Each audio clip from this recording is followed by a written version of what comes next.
Stewie, how's it feel? A bit like a prodigal son return home? No, it's nice to be home, mate. I've spent a long time away, and I've enjoyed my time. I served a purpose going away. My wife, being English, so we spent the last 8 years living in England, but the last 3 of that I've been with Sri Lanka for 2 years and Bangladesh for 10 months, and to come home, it's been a long time coming, but thoroughly enjoying it so far. Does it feel like you're home to stay now? You're going to ply your trade for the rest of the time here? I'd like to. However, in the avenues that these jobs present, you could end up anywhere in the world. It'd be nice to work with Australia for as long as possible, but you never know what's in the future. Opportunities do come up, and cricket now, it's expanding globally at a great rate. You could end up anywhere in the world if you're doing this job. Before other opportunities do present themselves, what are the goals here? Oh, look, number one, I've got to get in and learn my role. It's a new role that's been created from the Argus Review. But so far, immediately, I'm working with the under-19s, taking them to the World Cup, which is in August. And then straight after that, I'm off to Sri Lanka with the women to assist Catherine Fitzpatrick as their coach for the World 2020. So exciting times, really. You're going to have a hand in just about every national side, is that right?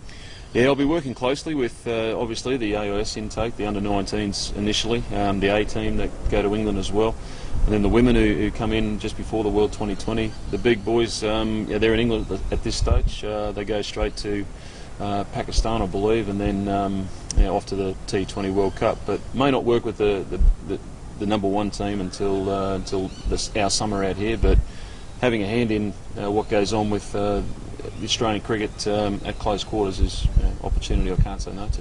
When the number one team is here in preparation for the first test, what will your role be with them? I'd have to see what Mickey and JL want me to get on with. Obviously, I've got a batting slant on what happens here at the Centre of Excellence, so I have to sit down and talk with both Mickey and JL to work out exactly what they want me to do. But just to provide knowledge and understanding of players, it's pretty simple role.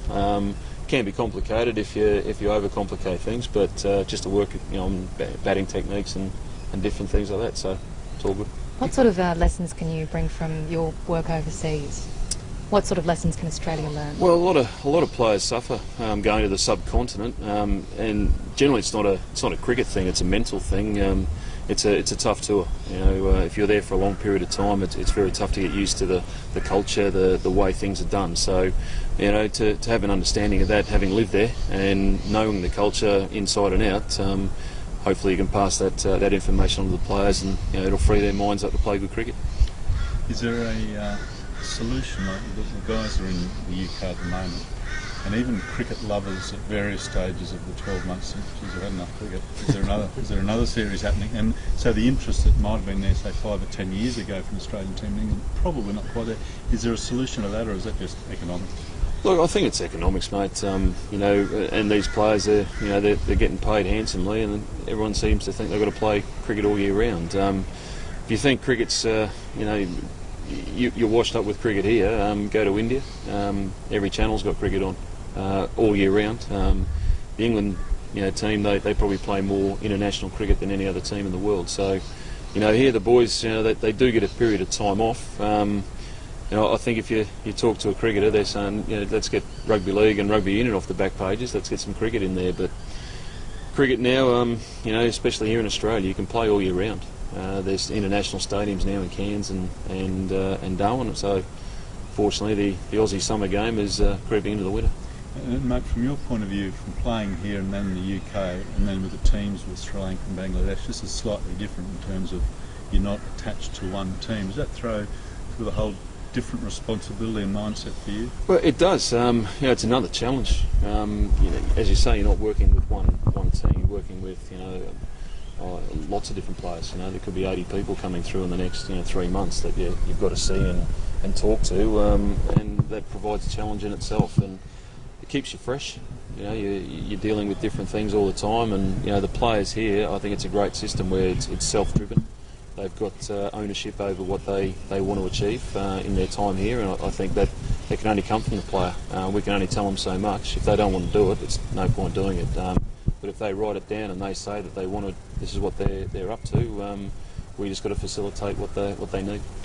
I remember sort of having a chat with you at the cricket sort of 100 years ago, and you were wondering what you you're going to do, having done the 8 years you've done, does that sort of fit that bill that I don't know if you remember the conversation, but I mean, it's clearly been an interesting 8 years. Do you think you've gone as far as you wanted to?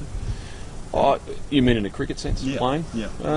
Look, no, obviously not. I would have loved to have played more for my country. I think everyone does. But however, when I realised that ship had sailed, I made every post, to make sure that I'd finished the first class scene, a well-respected cricket, and I think I achieved that.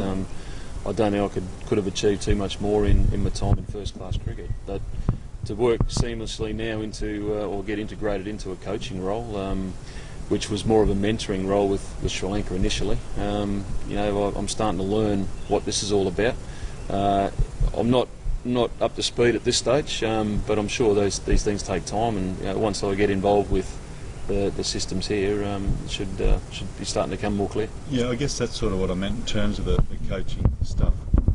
The education that you've had in the last 3 or 4 years, couldn't have got it elsewhere. The fact that you're in the subcontinent, different cultures, different everything else. Definitely, mate. And the struggles in life that goes on over there, it's completely different. It makes you appreciate what you got back home.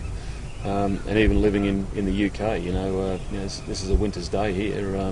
This is the hottest day I've had for, if you're talking English conditions, the hottest day I've had for 10 years. So, it has set me up very well to understand. And I think the trials and tribulations I had in my career with national selection and whatever, I think I can sympathise with the players in this part of the world in these phases of their career as well, in and out of teams. I can relate to them very well and pass on a bit of knowledge. Stuart, you talk about potential future avenues beyond here. I know Mickey's heavily entrenched in the job at the moment, but is that something that, as a coach and having dealt with a couple of national teams, you'd take the job on here?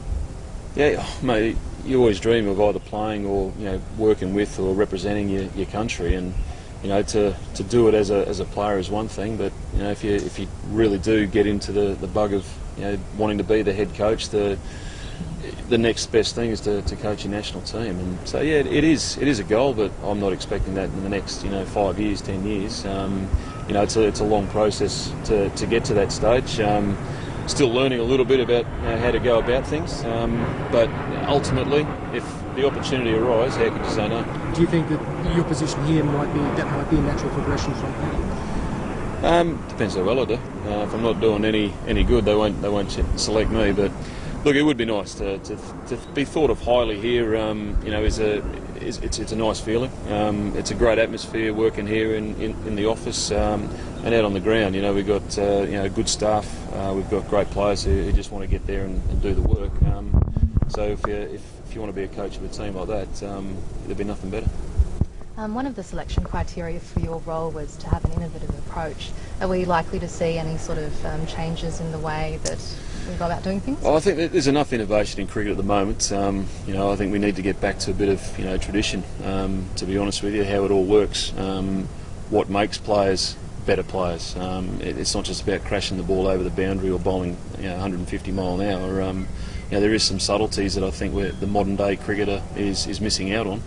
If we can produce those sorts of cricketers again, and with the programs they're on here, the strength will always be there to crash the ball or bowl the ball fast. If we can add something else to when that sort of game isn't working, they'll become more rounded players and better players. And what do you see as being one of Australia's, what's the biggest weakness in Australia, and what would you be hoping to address as a priority? Look, at the moment everyone's talking about the batting isn't probably a strength, or the strength that it has been in recent years, but you've got to gauge that on what Australian cricket have achieved over the last 15, 20 years. It's a hell of a thing to keep up. But these guys, I know that they're working hard. They're tireless in wanting to create perfection. Bit difficult to create perfection. You're not really going to get it in a game of cricket, but the closer we can get to that, the better. Is finding a replacement for Shane Warne, developing wrist spinners, is that one of your priorities? Oh look, you'll never find another Shane Warne. The subcontinent, Sri Lanka are trying to find another Muralidharan. You'll never do it. So we've got to find the next group of young cricketers that can perform at that level. If they produce half of what Shane Warne produced over his time as an Australian cricketer, they'll be a very good player. So hopefully there's a few of those guys out there. I've seen a lot of talent since I've been here. It's only been a short time, but there's a lot of talent in the youth.